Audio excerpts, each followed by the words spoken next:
of Kosovo. We have a very distinguished professor with us from the University of Pittsburgh.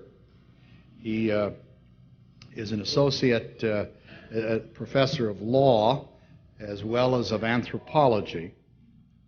He is also the director of the Center for Russian and East European Studies. He's one of a handful of genuine experts on the Balkans. We're extraordinarily fortunate to have him join us this evening.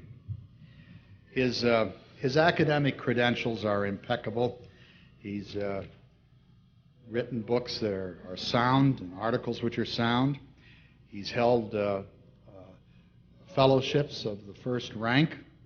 He's done his good citizen chores with respect to the profession and in working on various boards concerned with Slavic studies and editorial capacities. But to introduce him, I think the more interesting thing is to merely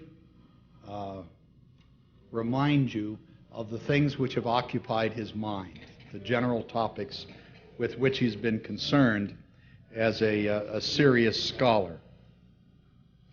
I should note that during his professional life, he's been an advisor to Milan Panic as Prime Minister of Yugoslavia. He's been an expert witness at the International Criminal Tribunal for the former Yugoslavia at The Hague. His academic or professional interests include anthropology of law, politics, socialist and post-socialist societies, nationalism, citizenship and constitutionalism, among other topics. The titles of his books, I think, are helpful. Social Courts in Theory and Practice, Yugoslav's Worker Courts in Comparative Perspective. And under contract and to come out in September instead of June of this year, Blueprints for a House Divided, the Constitutional Logic of the Yugoslav Conflicts. And let me also note the topics of a number of arguments for the same purpose as to show you the range of his research studies and intellectual interests. Orientalist variations on the theme, Balkans Symbolic Geography in Recent Yugoslav Cultural Politics. Constitutional Nationalism in the former Yugoslav republics. The Partition of Bosnia and Herzegovina, 1990 to 93. The Constitution of the Federation of Bosnia and Herzegovina, an illusory constitution for an imaginary federation. Imagined communities and real victims, self-determination and ethnic cleansing in Yugoslavia. Schindler's Fate, genocide, ethnic cleansing, and population transfers. Bosnia's internal war and the International Criminal Tribunal. Bosnia, the contradictions of democracy without consent. The state as legal fiction, the American proposals for Kosovo, 1998. Muslims as others in Serbian and Croatian political discourse. I think the titles of these articles in the books indicate the range of his intellectual interest. They are among the many facets of this terrible tragedy which we're all witnessing at the present time, a very difficult and debatable American policy. I'm absolutely delighted to be able to introduce to you Professor Robert Hayden.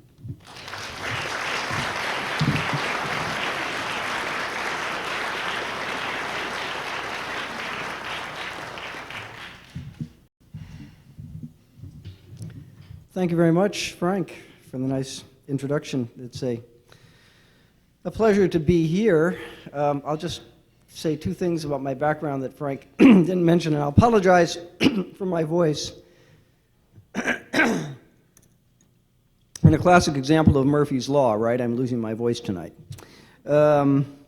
Actually, my analyses are grounded by three things. One of them is I've been working professionally in and on the Balkans for 18 years, but I'm also by training an American lawyer, and a lot of my analyses of the Balkans have been informed by readings of people like Abraham Lincoln. And finally, what Frank didn't mention is that my earlier stage of my professional career was as a scholar of India, and my work in the world's largest democracy informs what I have to say about the Balkans as well. Let me just make a couple of ground points to start with. It's usually advised to open with a joke on these occasions, but I can't because I've got too serious a topic to discuss. But I do want to say a couple of things. I'm going to be extremely critical of the Clinton administration tonight. And before I do this, I want to make 2 points perfectly clear. One of them is that by being critical of the Clinton administration, I do not in any sense support Serbia's war aims, or particularly Slobodan Milosevic. Milosevic is someone against whom I have been working and protesting for many years now, since before most of you had ever heard of him. And to me, as someone who's lived in the regions, one of the tragedies of all of this is that the Clinton administration has consolidated Milosevic's regime in Serbia. They have destroyed, they have delegitimated the opposition to Milosevic, and that Milosevic is now stronger than he ever was, and this is a tragedy. And the other point is, at one talk I gave, somebody asked me if my expenses were paid by the Republican National Committee. And I come back to Will Rogers. I don't belong to any organized political grouping. I'm a Democrat. Used to be. But I'm not speaking on the basis of party politics. I'm speaking as an expert in the region, a region that I've been studying professionally for 18 years and lived in for 6 of them. And so what I'm talking about is developed from close knowledge of the region and very close monitoring of what's happening now. So let me begin, and apologize again for my voice. On March 24th of this year, NATO, under American leadership, launched a war of unprovoked aggression against the Federal Republic of Yugoslavia. Let us not be deceived by this term airstrikes, which is a euphemism. It is a euphemism for military attack. I'm rather fascinated by the way journalists write. They write about airstrikes to talk about military attacks. They talk about targets being pounded or being pummeled. No, they're being blown up. Okay? People are being blown up. They're not being pummeled. They're being turned into body parts. All right? Let's be clear about this. NATO's attacks on Yugoslavia are contrary to international law, which prohibits aggression under most circumstances, and the circumstances that permit it are those of self-defense. They are contrary to the United Nations Charter, which permits attacks on sovereign states only with the consent of the Security Council, except in extremely limited circumstances, which must then be brought immediately to the Security Council, which has not been done. They are contrary to NATO's own charter. NATO's own charter defines it as a defensive alliance, the members of which may, not even required to, but may respond to an attack on any of them. The Federal Republic of Yugoslavia has not threatened, much less attacked, the United States or any NATO country at any time. So this is unprovoked aggression. And this was on March 24th. March 24th was when this unprovoked aggression began. Well, what have been the results? It's part of what I want to talk about. But to know what the results are, we have to think measured against what?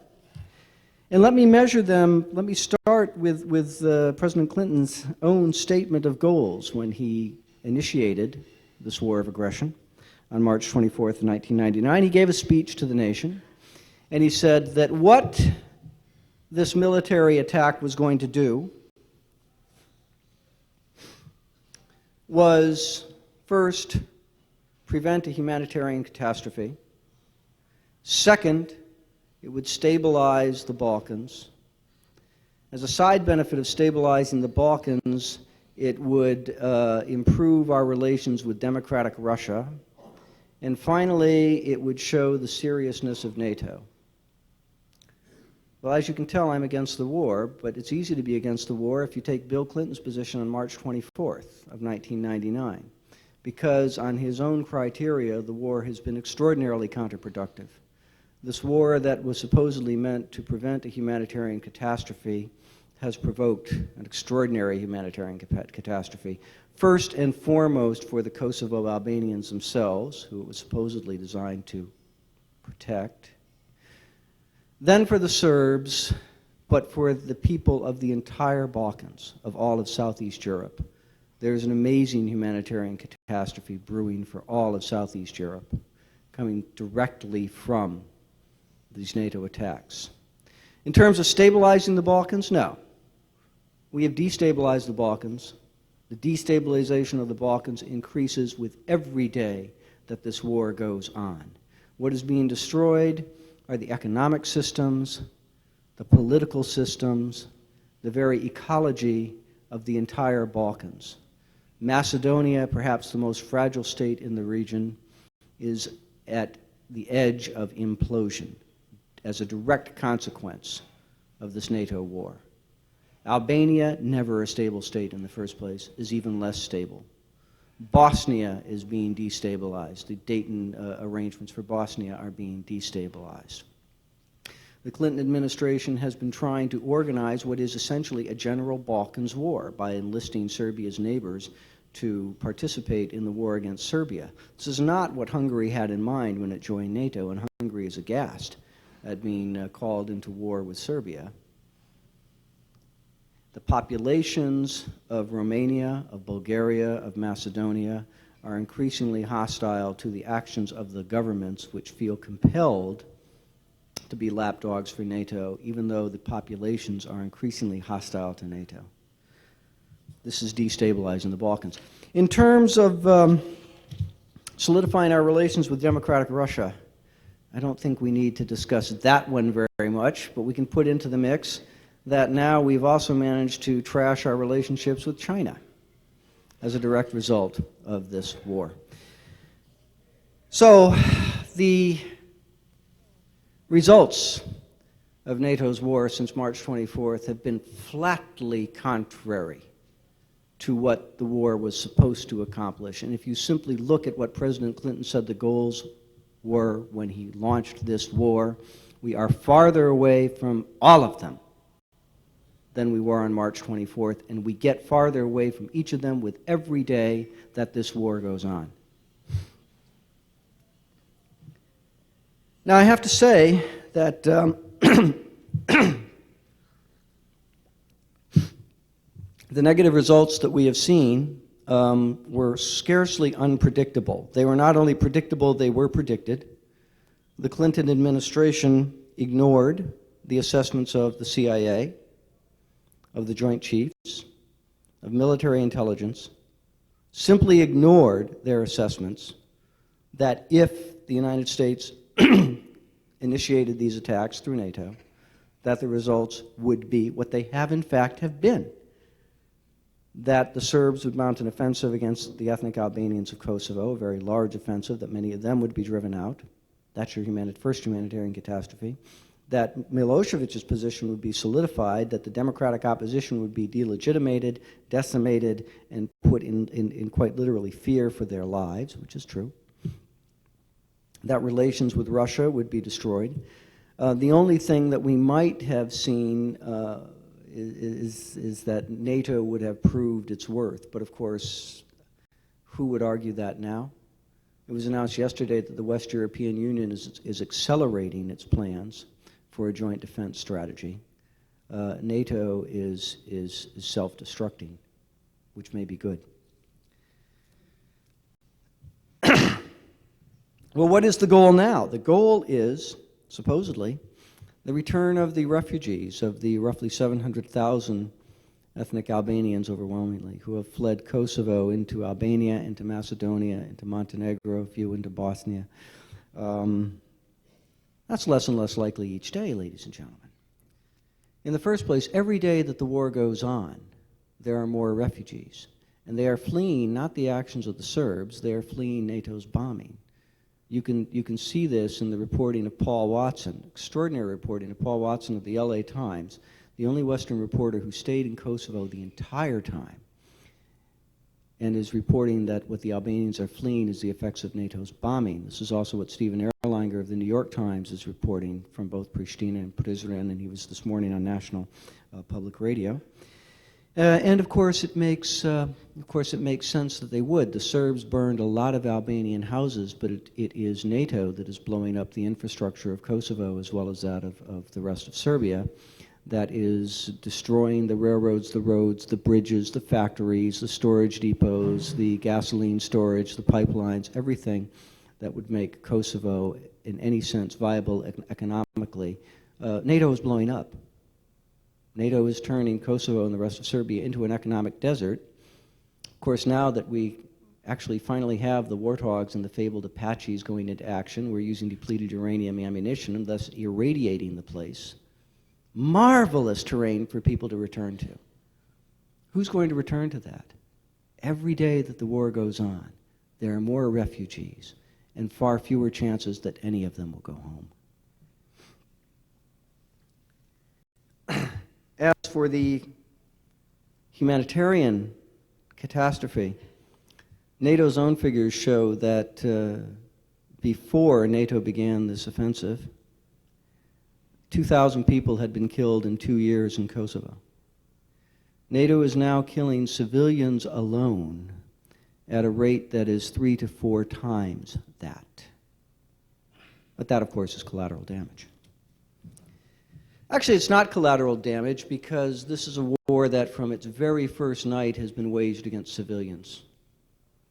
NATO has been bombing civilian targets since the very first night of the war. I can give you this with perfect assurance because the house that I live in when I'm in Belgrade is at the top of a hill of a suburb called Rakovice. At the bottom of the hill, there used to be a factory that made tractor motors. It was blown up on the first night. NATO has targeted economic targets, infrastructure targets, not military targets. Damage to the military has been collateral damage. These have been targets against a civilian population. That's what the war has been about. And anyone who argues otherwise on this is a humanitarian war, that's humanitarian hypocrisy.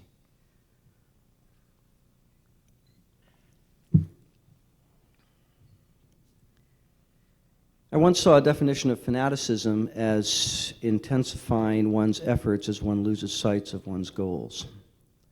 This is certainly true of the Clinton administration's actions in Kosovo. We have a policy that is out of control, that has long ago lost sight of any rational goals. If we supported the goals that Bill Clinton meant the goals that he enunciated on March 24th, then this is a policy out of control. If he means the goals that he's enunciated more recently, then this is a policy out of control. When he tells the Chinese that bombing their embassy is not barbaric, which he said, this is a policy out of control. Now, how do we get into this mess? Let me take you back a few years. Serbs usually like to go back to 1389, and I don't want to go back that far. Actually, I'll go back to 1389 for just one half of a minute, and only because Kosovo was the center of the medieval Serbian state, and it is studded with sites that are very important to Serbs, the major churches, the home of the Patriarchy of the Serbian Orthodox Church, the Battle of Kosovo that is extremely important to Serbs. But you know, the place is simply, there are Serbian cultural monuments everywhere you look. And there's a resonance of the word Kosovo. Kosovo resonates for Serbs the way Jerusalem does for Jews, except it's much more recent. I mean, you know, the Jerusalem was resonating 2,000 years, and Kosovo has been a much shorter time for Serbs. During the Ottoman Empire, it was dominated by Muslims, Albanians, ethnic Albanians speaking Albanian language, different from the Slavic languages. They and Slavs were intermingled. Overwhelmingly, the Albanians converted to Islam in the Ottoman Empire. We don't really need to go into that too much. It's simply to say that with the expulsion of the Ottoman Empire from the Balkans in the Balkans Wars, Serbia acquired Kosovo. And if you read the accounts of the first Serb soldiers who were in Kosovo, it's very much like reading the accounts of those Israeli soldiers who suddenly in 1967, found themselves on the Mount. It's important to them. And yet and that happened in 1913. Now, throughout this century, Kosovo has been majority Albanian with others. Majorities from a bare majority at different times. Coexistence, sometimes hostility. There have been efforts by the first Yugoslavia, the pre-World War II Yugoslavia, to settle Serbs there. There were efforts by the puppet regime under the Italian occupation to expel Serbs, to bring in Albanians, and so there have been attempts to move the population balance. There have been periods of extraordinarily violence, and there have also been periods of coexistence. This is the history of the Balkans in any event. Under socialist Yugoslavia, national identity wasn't supposed to matter. Tito set up a very curious system, and the details of which are mind-boggling, and I won't try to bore you with them. But we did see the period of the, quote, autonomy of Kosovo. Autonomy within Serbia, a very curious political arrangement in which Kosovo was defined by the Serbian constitution, by the Yugoslav constitution, by the Kosovo constitution as a constituent part of the Republic of Serbia, and yet it was a constituent part of the Republic of Serbia over which the Republic of Serbia had literally no control, had no authority to do anything of any kind. It's very curious, very odd. And this lasted from 1971 until 1989. Now, what happened during this period of autonomy is that when Kosovo was run by ethnic Albanians in socialist Yugoslavia, the population balance went from about 67% ethnic Albanian to about 85% ethnic Albanian, in part due to a high birth rate of ethnic Albanians, and in part due to the fact that if you weren't an Albanian, you didn't have much future in Kosovo. Which Serbs resented. It is the resentment of Serbs to the loss of a position in Kosovo, to Kosovo being made a place where Serbs and others, non-Albanian, couldn't really live very well, that Milosevic capitalized upon to gain political power in Serbia, and in 1989 revoked Kosovo's autonomy. He did this by actually granting authority to the Serbian Republic within all of its territory,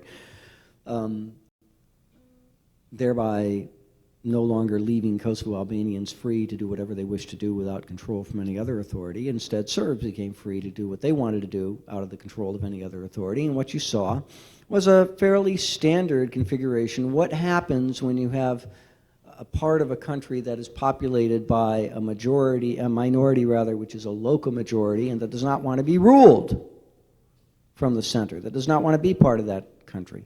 It's a situation that we see in Kurdistan with the Turks, or on the other side of the border with the Iraqis, or that we see in Kashmir with the Indians, East Timor with the Indonesians. It's a situation that we saw on the West Bank when the Israelis were ruling it. And it's a situation that is brutal. It's very brutal, because the only way you can control such a territory is militarily, frankly, a police state, and that's what everybody does. The Indians do it in Kashmir, and the Indonesians do it in Timor, and the Israelis were doing it in the West Bank, and that's just what you do. Turks, God knows, do it in Kurdistan. And it's brutal, but it's not unprecedented, it's not even all that unusual. So why did the U.S. care? Why did the U.S. care?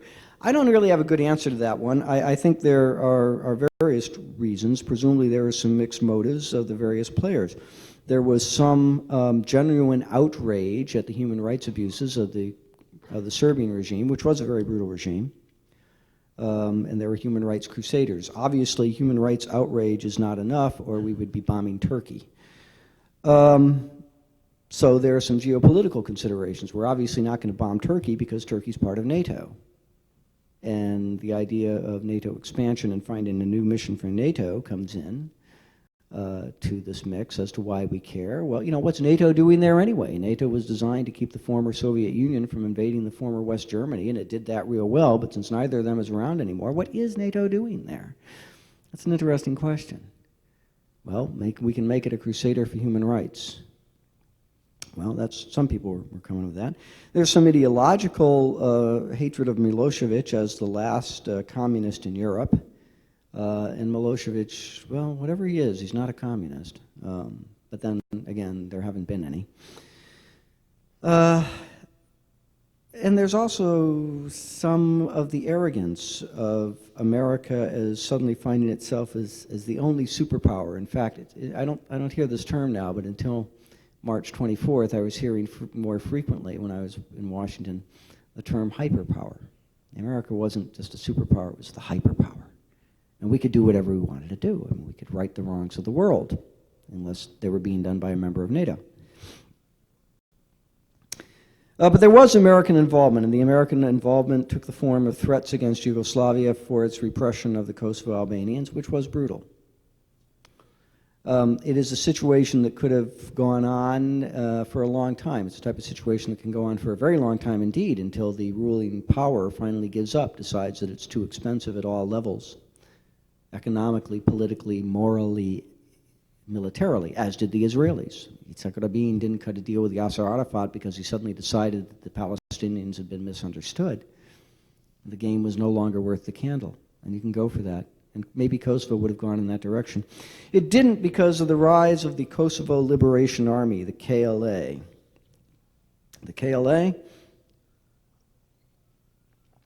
KLA, as opposed to, let me speak briefly about the Albanians. The Albanians, the ethnic Albanians in Kosovo, after Milosevic's rise to power in Serbia, the ethnic Albanians took an extraordinary tactic. They became Balkans Gandhians, which is really quite an interesting concept. Under Ibrahim Rugova, a professor of literature, the ethnic Albanians took the tack that they needed to gain independence from Serbia, and that they would do it the way Gandhi gained independence from India, which is by massive, non-violent, non-cooperation, by setting up a parallel state with its own schools and services and taxes and the like. And they did this. They did this for close to 10 years. They held elections that nobody recognized, but that Albanians voted in massively, and elected Mr. Rugova, who was not recognized by anybody. But they didn't deliver the independence, is the thing. On the other hand, they did present a catastrophe, because if you talk to the ethnic Albanian leaders at the time, which I did, they believed in their cause of independence, and they believed in their methods of nonviolent resistance, and some of them believed it because they really were Gandhians and they were nonviolent, and others did it because they thought that if there were to be an armed uprising in Kosovo, the results would be catastrophic for the ethnic Albanians primarily, because the Serbs would respond really brutally, militarily, heavily. But they didn't deliver independence. And this is a situation that went on in the 1990s until 1997. And in early 1997, Albania itself imploded. Albania, the next door state, imploded. The political structures of Albania collapsed. There was an economic scandal that was a political scandal. It led to the collapse of the ruling structures of Albania. Albania became a territory without a state. But what was disturbing about that on a number of levels was that socialist Albania had been extremely well armed, and suddenly hundreds of thousands of small arms vanished from the armories of Albania. And this was happening in February of 1997, and I was in Kosovo in February of 1997, and I was the guest of one of the leaders of the Kosovo Albanians at his home.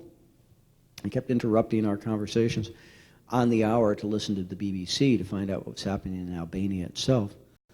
And when he heard that the arms had vanished from the armories, he said, this is very bad. He said, those arms will flow into Kosovo. The Kosovo Liberation Army will mount an armed insurrection against the Serbs, and we're finished. By we, he meant the pacifist leadership, but he also meant the Kosovo Albanians themselves. And I asked him how long he thought this would take, and he said about a year. Well, he's right. Exactly, and I do mean exactly a year later, the Kosovo Liberation Army popped up with the arms that had flown in from Albania and started attacking Serbian police, Serbian civilians, and ethnic Albanians whom they regarded as traitors. In other words, who were not sufficiently radical, including people close to Mr. Rugova. This was in February 1998. The Serbs responded the way Serbs respond to these things. So if you tell Serbs to mount a surgical strike, they don't reach for a scalpel, they reach for a chainsaw. And they went in very heavily, very brutally, fighting the Kosovo Liberation Army. So you had a very brutal repression of a very brutal armed uprising. And that carried on through 1998 and into 1999. I won't go through the details of it. The United States became involved diplomatically, and the diplomacy of this led to, through a series of stages, led to these supposedly negotiations in France, in Rambouillet, in France, February and March of this year. And the Rambouillet farce was really a farce. There were no negotiations. The parties never met with each other. The United States prepared a plan on which it would brook no negotiation, at least not from the Serbs. They accepted a few points from the Albanians.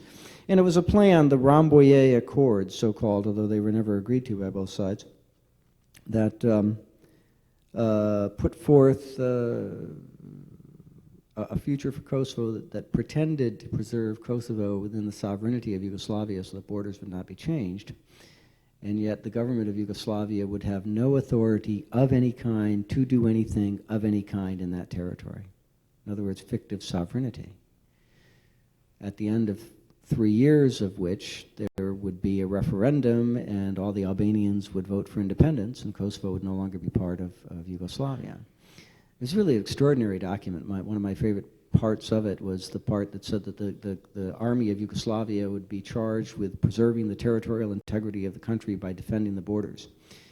But it would only be able to operate within a band of 5 kilometers from the border itself, which is what, 3 miles of the border. Could not operate any place else in Kosovo. If it wanted to move any troops, it would have to ask the Albanians, who of course don't recognize the border anyway, that the border would have to be manned by a customs service that was almost exclusively Albanian. In other words, the people who didn't recognize the border. It was a marvelous document, really. I mean, it was a wonderful fraud. And it was accompanied by a military annex, and the military annex was not reported at the time, but the military annex was really extraordinary. The Rambouillet military annex said that NATO would have the right to go to unhindered anywhere it wanted in the Federal Republic of Yugoslavia, not just in Kosovo, but in the entire Federal Republic of Yugoslavia, that NATO would have the right to use any facilities that it wished to without hindrance and without payment, that NATO as an institution and NATO personnel as individuals could not be held accountable for anything at all that they would do in the Federal Republic of Yugoslavia, but they would be able to arrest whomever they wanted to arrest in the Federal Republic of Yugoslavia.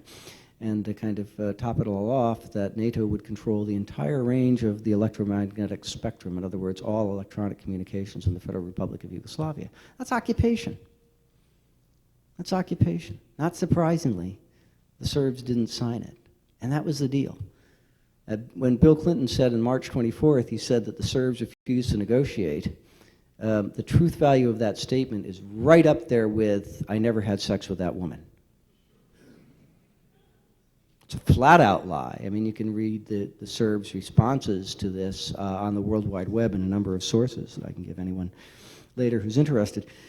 But the threat was that the administration, you see, thought that they were giving the Serbs an offer they can't refuse, because if they refused, they would be bombed. They never quite realized that it was instead an offer that they could not accept. But there was never any attempt to give them an offer that they could accept, because the Clinton administration said, well, we'll bomb them, and they'll quit. Even though even though the CIA and the military found that very unlikely. And one of my most painful moments of my 18-year professional career working in this area came on the night of the 19th of March when I was in Washington and met with people from various federal agencies, the administration, who told me that while the administration was committed to bombing, it had no plan whatever for what it would do the day after the bomb started to fall, except that Milosevic would surrender. And I knew that wasn't going to happen. And ladies and gentlemen, they had no plan. So if I'm tough on the Clinton administration, there you have it in a nutshell. Either they're extraordinarily incompetent or extraordinarily callous. There is no third choice, and the first two are not mutually exclusive. But certainly competence was not high on the scale. Let me bring things around because I want to leave time for questions. We now have a war, back where I began, a war that is devastating the entire Balkans. If you think, even the ecological damage to the Balkans, all these wonderful pictures of the refineries in Pančevo, in Novi Sad, the refineries burning. My God, if those refineries blew up in industrial accidents, the world would be aghast at the ecological catastrophe. But no, NATO did it on purpose. It is a good thing to the ecosystem of the Danube Basin, all the way down to the Black Sea. As we destroy the infrastructure of Serbia, we destroy the infrastructure of the entire Balkans. Greece is cut off by rail from Europe. The Danube is shut. The major roads, the bridges are blown up. The economic consequences of this are extraordinary for a region, most of the problems of which were based on its poverty. We're not stabilizing the Balkans. We're destroying the Balkans. For what end? Prospects. The road not taken by the Clinton administration was diplomacy.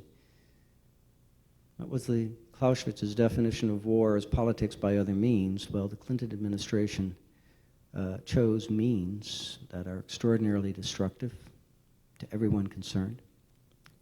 And the road not taken was diplomacy. There was no serious diplomacy. There was never any serious diplomacy by the Clinton administration meant to avoid this war, much less to end it. There is serious diplomacy now.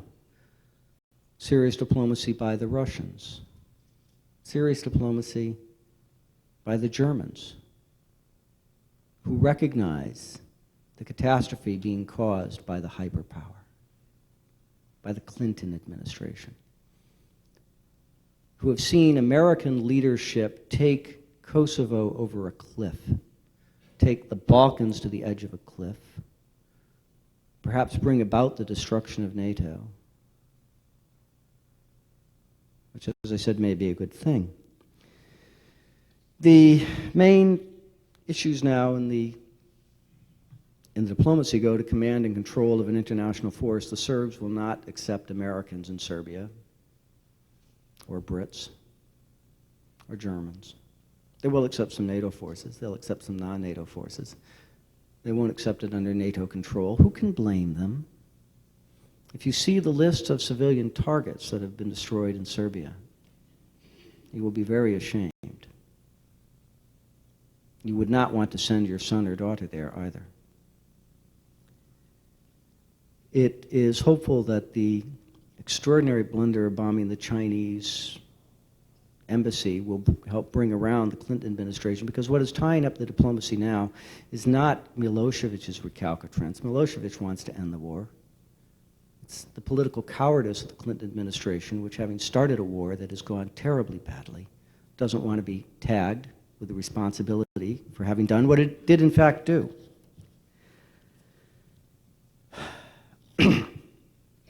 Let me come around to the end. When I went to college, we protested against Vietnam, right? Like Bill Clinton, I didn't go. I inhaled, but I didn't go. How did Vietnam happen? If you want to know how Vietnam happened, you're looking at how Vietnam happened. Americans don't like to think of it now, but Vietnam was a popular war in 1964, 1965, 1966. It was a moral crusade. You want to see how Vietnam happened? Go to your video store. Don't rent The Deer Hunter. Don't rent Apocalypse Now. Rent John Wayne and the Green Berets. Remember that the Ballad of the Green Berets by Staff Sergeant Barry Sadler was the #1 song in the US of A in 1964. And then look at the book with all of its accounts of the atrocities, of the rapes, of the burning villages, of the massacres of children by the evil commies. And we had to do something. Oh, we did something. I didn't go to Vietnam in 1968. I did go to Vietnam about a year and a half ago on academic business. Ladies and gentlemen, the 55,000 Americans are tragic enough, and some of them were friends of mine. What did we do to that country? There were 2 million Vietnamese casualties in Vietnam alone. And we destroyed all of Southeast Asia. We set up the conditions for Pol Pot coming to power in Cambodia, and then we supported him because he was against the Vietnamese. Laotian farmers are still dying as their plows hit American munitions. We destroyed Southeast Asia. And Robert McNamara now says we were wrong, terribly wrong. But if you read his books carefully, they knew they were wrong, terribly wrong, even then. And yet they went ahead and did it anyway. It was a moral crusade brought to us by the same people who had brought us the civil rights movement. They thought they were acting morally. Their actions were terribly immoral. And now we have an administration that claims to be acting morally, and the actions of which are terribly immoral. And the consequences on the ground in that region are terrible. And shame this country for what we are doing.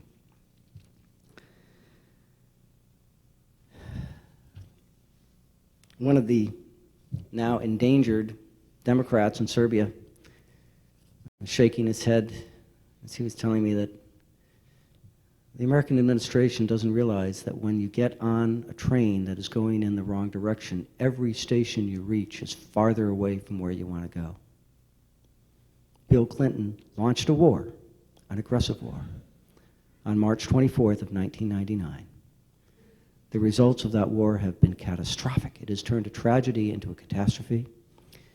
It is getting worse every day that this war goes on, not only for the Albanians, although first and foremost for them, and for the Serbs, and for the entire Balkans. And I can only hope that the Clinton administration will find the wisdom and the courage and the simple decency to end this war. Thank you.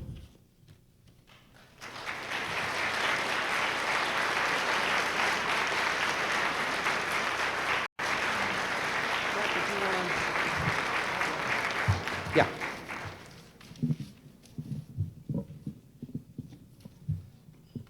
Thank you very much on behalf of an appreciative audience.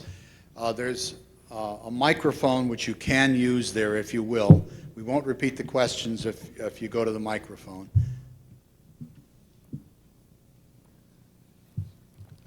You have lambasted very seriously the intelligence and competence of the Clinton administration. How did it happen that the 17 or 18 other countries in NATO were somehow deluded, were somehow able, because of some lack of intelligence or lack of competence, to support this action and join in it? Different countries have different, there's different reasons. I mean, the countries that were reluctant were carried along by the usual combination of promises and threats, in some cases threats, certainly in regard to the Greeks, threats. The Greeks bailed out of this operation before it ever began. The Italians were never happy about it, but they have all been given some things that they wanted and threatened with things that they don't want. And in the end, of course, America wanted to exercise leadership. It's fascinating, the idea that America has to lead Europe is something that's very popular in the United States. You didn't hear it too much from Europeans. But, you know, in international organizations, if you get a big power that wants to do something, smaller powers turn that to their advantage, get whatever they can get. Why did the European Union recognize Croatia and Slovenia even though it was only Germany that wanted it? Well, Germany had ways to bring the others along. Yes, ma'am. I have a speculation concerning one of these advantages. That is my idea as to why we are engaged in this war. I used to be a socialist, and one of the most important things I was taught to look for is what is going to happen to various companies, various big industry or something like that. One possible advantage I see is that Kosovo is the site of a very important and major mining operation. That it has a lot of natural resources there, gold and silver and valuable metals and oil or gas or something like that. And I am wondering who's going to get that.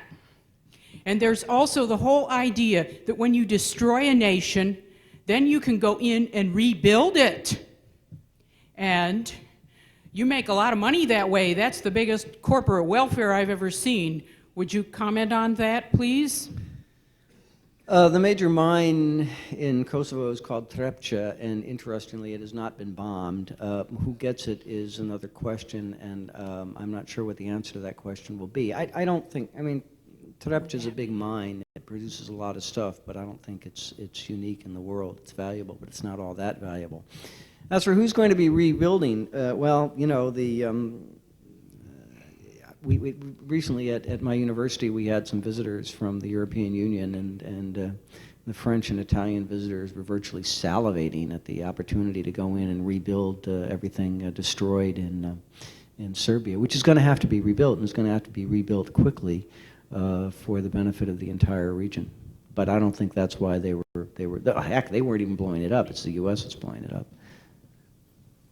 Yes, sir. To what extent do you hold Madeleine Albright responsible for the administration's policy?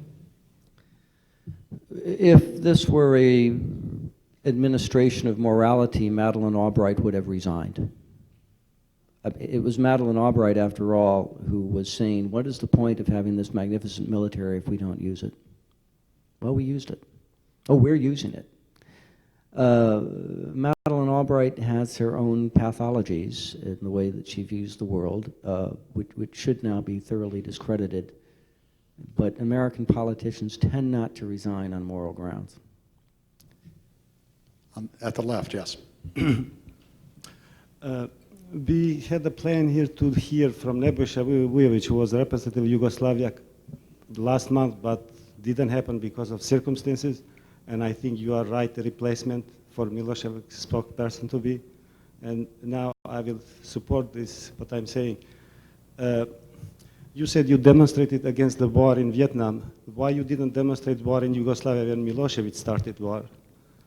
I was demonstrating against Milosevic. No, you never demonstrated. In 91, anthropologists, American Association of Anthropologists, when they signed petition, you refused to sign. And what? Yes, I know that. And I am Albanian from Kosovo. If you defend Serbs, why are you defending this crazy politics? And what is your opinion about New York Times article on Sunday when Mrs. Biserko said is the best thing for Serbia is to be occupied by Western countries? Oh, Sonia Biserko's comment is literally insane. Let me ask you to repeat the question for the Okay, audience. if I understood the question correctly, it was why I wasn't demonstrating against the war in Yugoslavia in 1991. In fact, I was demonstrating against the war in Yugoslavia. I was demonstrating against the Milosevic regime before the war in Yugoslavia, and then I was taking part in the demonstrations in Yugoslavia whenever I was in Yugoslavia. I don't know what the reference is to the American Anthropological Association. The reference to the New York Times article, a woman named Sonia Biserko from Yugoslavia who has run a human rights organization is calling for an invasion of Serbia, since the consequences of an invasion of Serbia would be extraordinary devastation and clearly the deaths of tens, if not hundreds of thousands of civilians. I oppose it. Yes, ma'am. I'd like to ask you, you stated that our NATO bombing has purposely bombed civilians. I take issue with that unless all the news we are getting is wrong. I mean, I have heard on the news, and of course it might not be true, that we have desperately tried to only hit military targets. And as compared to Milosevic's massacre and deaths in Kosovo, it's minute. I would like to have you explain, why have we heard on the news, are we just hearing lies? I mean, we think, at least I think, that we are just, our pilots in NATO are trying very hard just to pinpoint military targets, and we do apologize every time we kill civilians, and that's, Milosevic is not doing that with all the murder and the burning of homes, robbing, raping women. I mean, as far as I could hear tonight, I could hear just one side of this whole problem. We should give us a little bit more balanced picture of this horrible mess. Thank you. Well, you're certainly hearing a side you don't ordinarily hear. Now, in terms of the targeting, of course, if you define anything at all as virtually anything as a military target, then yeah, our guys are doing a good job in putting their bombs on what are defined as military targets. What have been defined as military targets? Third night of the bombing, we defined as a military target a heating plant in New Belgrade. What it did is provide hot water for the central heating systems of about 400,000 people in New Belgrade. That is what it did. The other night, when we bombed the Chinese embassy, we were bombing the Hotel Yugoslavia. Now, I've stayed in the Hotel Yugoslavia. It's a hotel. I had a drink in the bar of the Hotel Yugoslavia in December with an Albanian opposition politician. It is a hotel. It is a civilian target. We bombed Radio Television Serbia. Now, let me tell you something about that. Radio Television Serbia, I was demonstrating against it on the streets of Belgrade in 1991, Milosevic's control of it. What did we do? We didn't go after the transmission towers. Well, we did that later. We went after the studios. We went after the studios even though Jamie Shea, in a letter 2 weeks before we did it, had said that that was a civilian target. And who did we kill? We killed civilians. We have bombed schools. We have bombed villages. We have bombed petrochemical plants, even though we know that they're not making munitions and that the risk to the civilian population is extreme. The list of the civilian targets that we have bombed is very, very long. As for what Milosevic is doing, as I said, I'm not here to defend Milosevic, but I certainly am here to present something that, in fact, most Americans have not been hearing. And it's extraordinary that the American press has been as uninquisitive as it has been. What do we know about the Gulf War? One of the things we know about the Gulf War is that there was a massive propaganda campaign. Should it surprise you that there is a massive propaganda campaign coming on now from NATO? And one more thing, NATO has reported atrocities that have been proven to be false. Yes, ma'am. Actually, my question sort of works off of her question, the lady that just had a question. I have been reading a lot of European sources, British sources, French sources, etc. And one thing that really concerns me is last week when Reverend Jackson returned with the 3 soldiers, in the European papers all over were actually body parts of, I guess, Yugoslavs who were massacred in a NATO bombing. That didn't make it on any American newspaper as far as I know.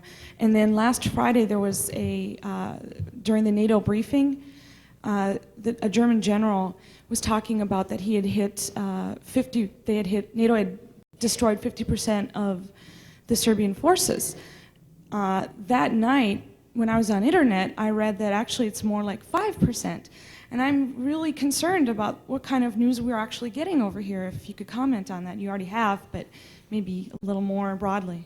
Thank you. You have to look carefully. The story of, yes, the day that Jesse Jackson came back, the day before Jesse Jackson came back with the 3 American servicemen, NATO hit a bus on a bridge in Kosovo. It did appear in an American newspaper. Paul Watson of the LA Times, it's done extraordinary reporting, was there. And I think if you want to see it, you should go to the LA Times webpage, but I would advise that you have a strong stomach because he tells you exactly what he saw. The story was reprinted in the local paper in Pittsburgh, the Pittsburgh Post-Gazette, but it chopped out the parts with the body parts.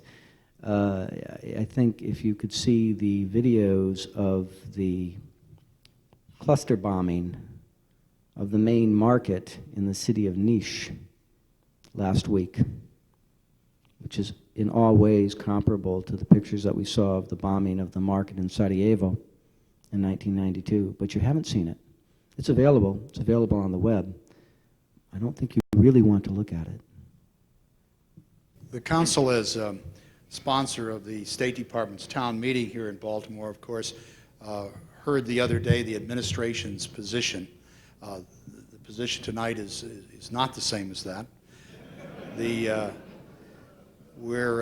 And this is an organization which tries to look analytically at all problems. And we're grateful to you for this alternative view to the administration's, which is most interesting. And more than that, and in addition to that, we thank you for bringing your extraordinary expertise in the area and on the subject to us tonight. We're grateful for you sharing that with us. Thanks very much. Thank you.